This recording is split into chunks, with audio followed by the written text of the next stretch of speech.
Hello everyone, my name is Vivek Sharma and in this video we will be covering four major articles from the current affair.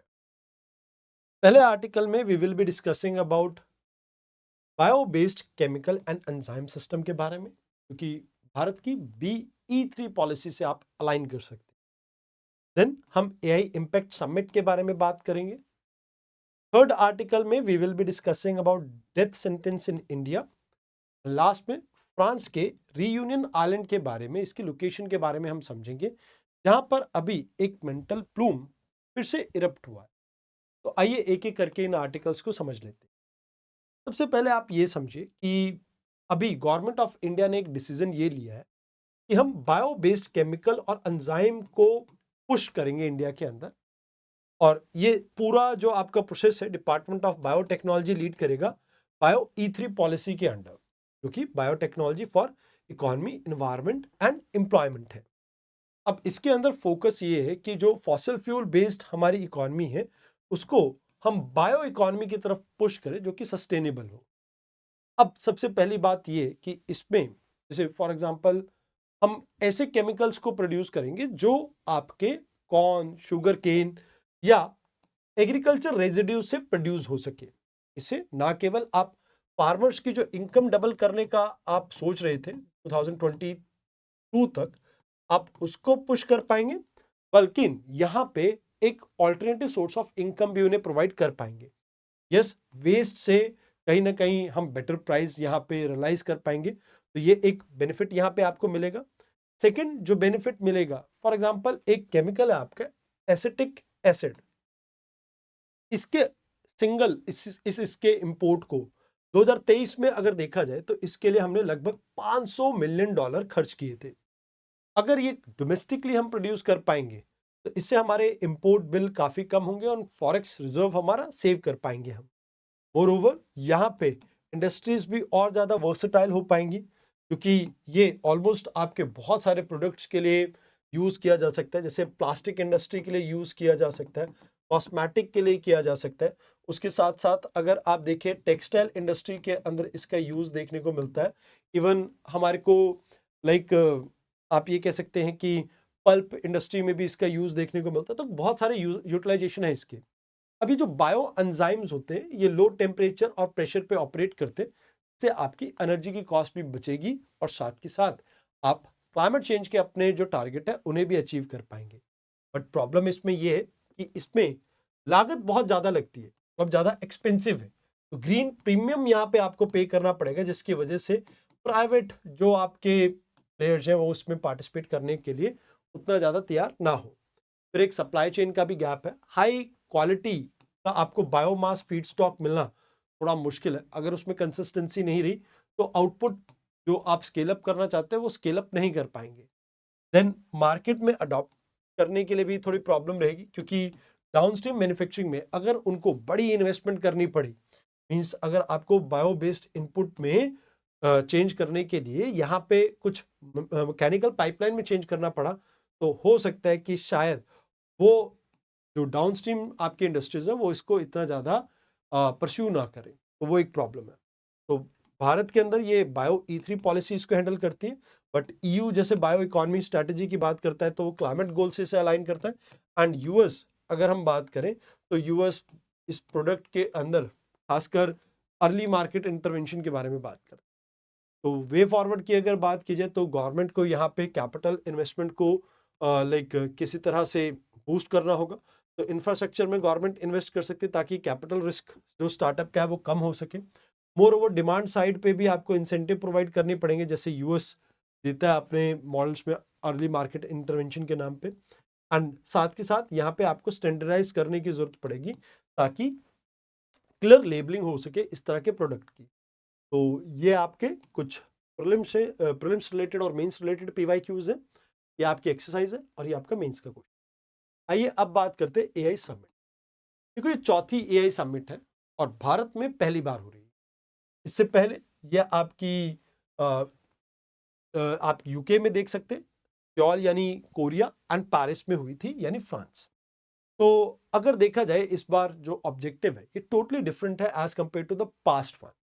Why I am telling so, because यहाँ पे focus है people, planet and progress के ऊपर। मतलब हमारा ये मानना है कि भाई एआई तो आने वाला है, बट इस एआई के अंदर अब हम कैसे अडेप्ट कर सकते हैं इसके ऊपर फोकस करना चाहिए।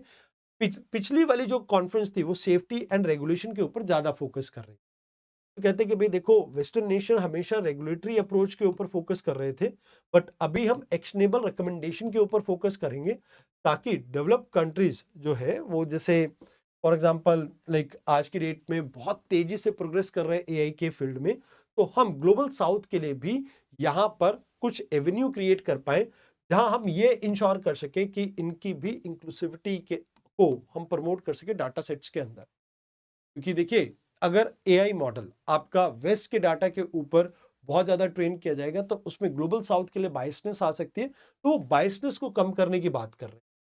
तो पीपल, प्लैनेट एंड प्रोग्रेस की अगर बात की जाए, तो हम एआई ह्यूमैनिटी और एनवायरनमेंट के लिए यूज करने की बात कर रहे हैं। जैसे हेल्थ सेक्टर में इसका यूज हो सकता है, एग्रीकल्चर में इसका यूज हो सकता है, तो ऐसे सेक्टर्स में हम प्रमोट करेंगे। सॉवरन एआई की भी बात की जाती है, हो सकता है कि इसमें भारत अपने डोमेस्टिक लार्ज लैंग्वेज मॉडल को यहाँ पे लॉन्च करे, जिसमें सर्वम एआई है या भारत जेन है, जो कि भारत की डिपेंडेंसी बाहर के मॉडल के ऊपर कम कर देगी, जैसे चैट जीपीटी या डीप सीक।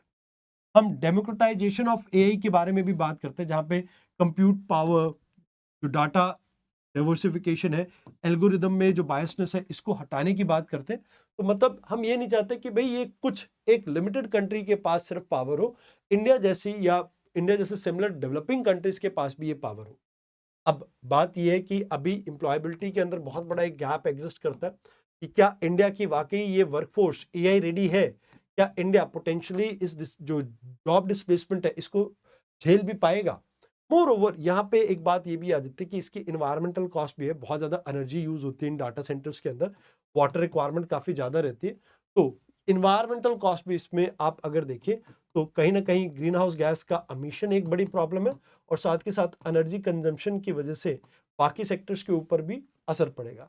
अब यहाँ पे सेफ्टी, जो स्पेशली यूएस यूके आपकी इनोवेशन में फोकस करता है, बट यूएस नहीं करता है, यूके ही करता है या ईयू करती है। अब इसमें क्या हम रेगुलेटरी जो फ्रिक्शन है, जैसे अगर आप देखें यूरोप ज्यादा रेगुलाइज करने की बात कर रहा है, इंडिया इसमें कहता है कि भैया हमें लाइक प्रोसेस बेस्ड अप्रोच लेनी चाहिए। दोनों के बीच में जो फ्रिक्शन है, क्या हम उसको हैंडल कर पाएंगे, ये भी देखने वाली बात है।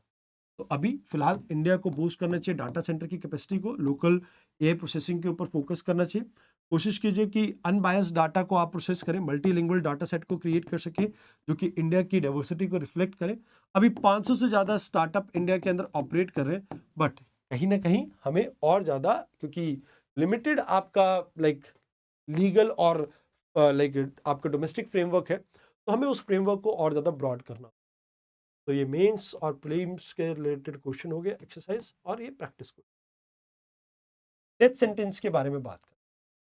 देखो अभी एक annual statistic report I about death penalty, और इसमें ये कहा गया कि भाई देखो अभी कुछ आपको जुडिशियल अप्रोच में शिफ्ट देखने को मिल रहा है।